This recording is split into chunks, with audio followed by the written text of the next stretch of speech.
bansa natin. Sabi nila, maliit lang tayo. Hindi natin matatalo yung mga kinalaban natin, yung mga sinasabi natin nang-aapi sa taong bayan ngayon. Pero sasabihin ko sa inyo, we cannot win our fight. It is the Lord who will fight for us. Ang Panginoon po ang makikinlaban para sa atin. So huwag po natin tingnan kung dami man o maliit. Ang importante, nanalangin tayo, humahangad tayo, humingi tayo sa ating Panginoon na sana po ang kanyang kalooban ang mananaig dito sa mundo ito. Tayo po ay umaasa lang sa Panginoon. We cannot fight alone. We cannot fight. And we cannot win our fight. Malala natin sa lahat. But the Lord will fight for us. Ang Panginoon po ang siyang makipaglaban sa atin. Si Allah. Siya po ang makipaglaban sa atin.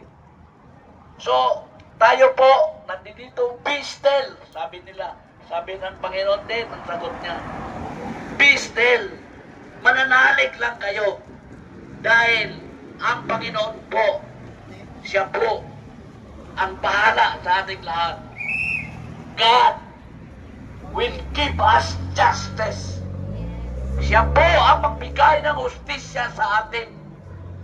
Kung paano tayo nagdusa ngayon, na hanggang ngayon, hindi ba rin natin nakikita ang tamang hustisya para ang taong bayan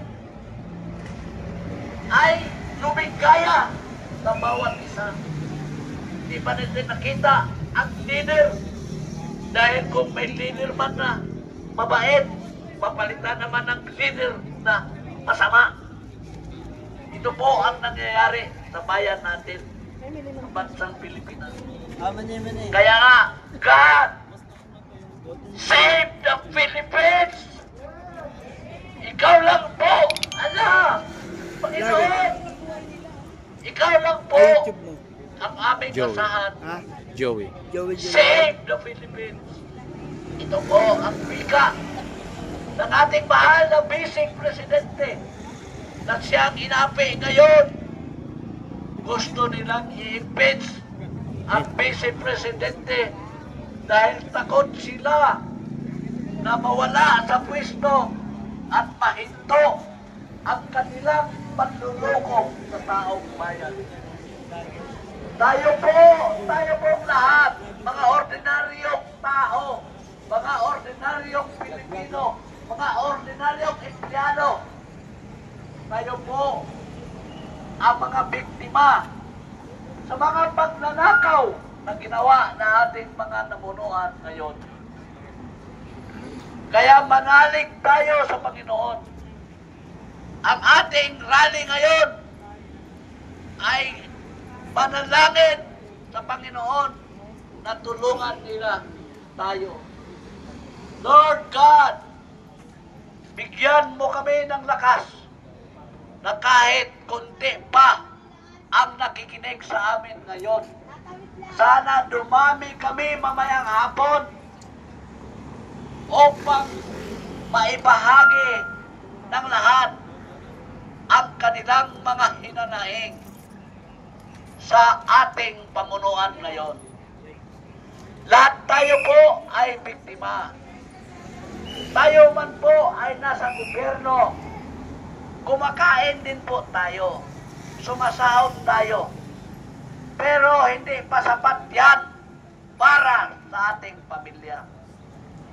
Kaya nga, pagsabihan natin ang ating namumuno na magbago sila sa kanilang mga karakter, sa kanilang mga pag-uugali.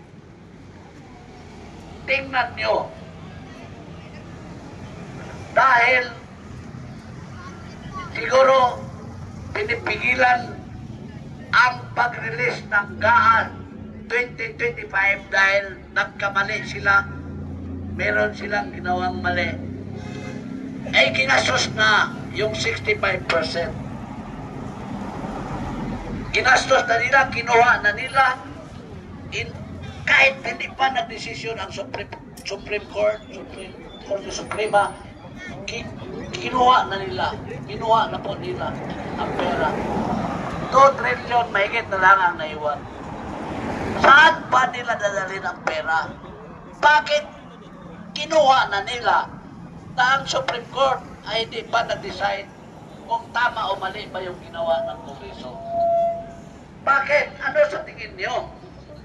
Ano sa tingin ninyo? Bakit una-una nilang kinuha ang pera? Kung kinuha nila, ginagastos na ngayon, saan nila gagastusin?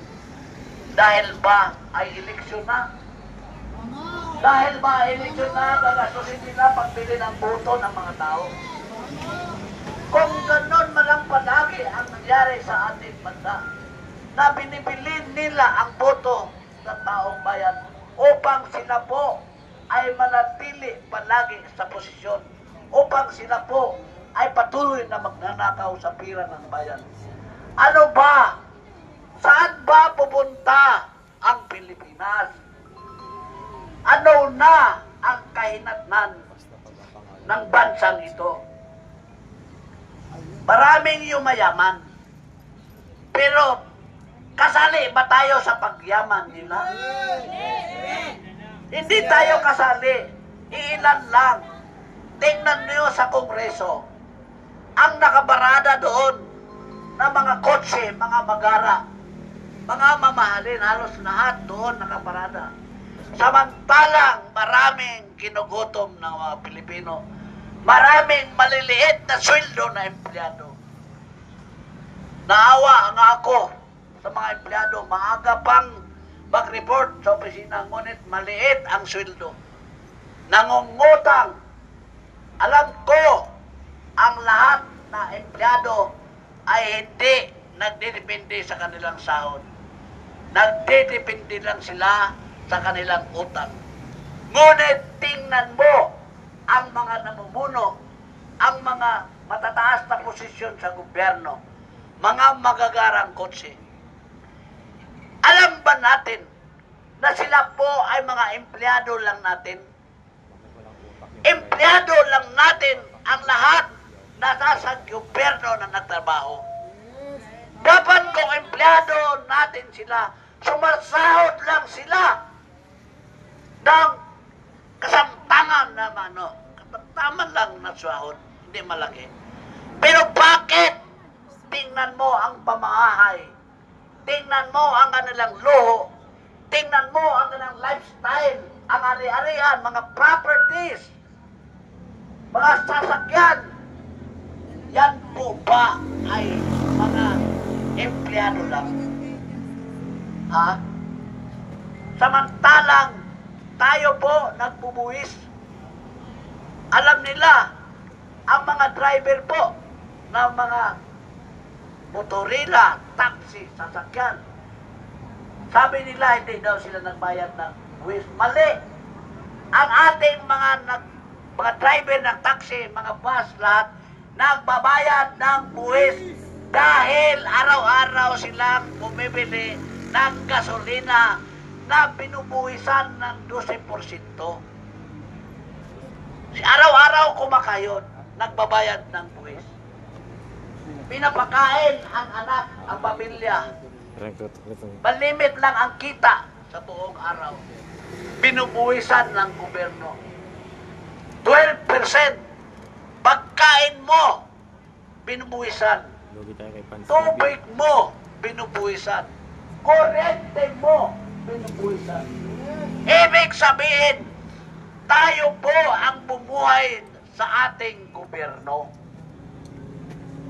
Ang alam lang kasi ng iba, yun lang mga nagtatrabaho, yung may malaking sweldo, yung mga sumasahod, ang nagbibigay ng buwis. Hindi po.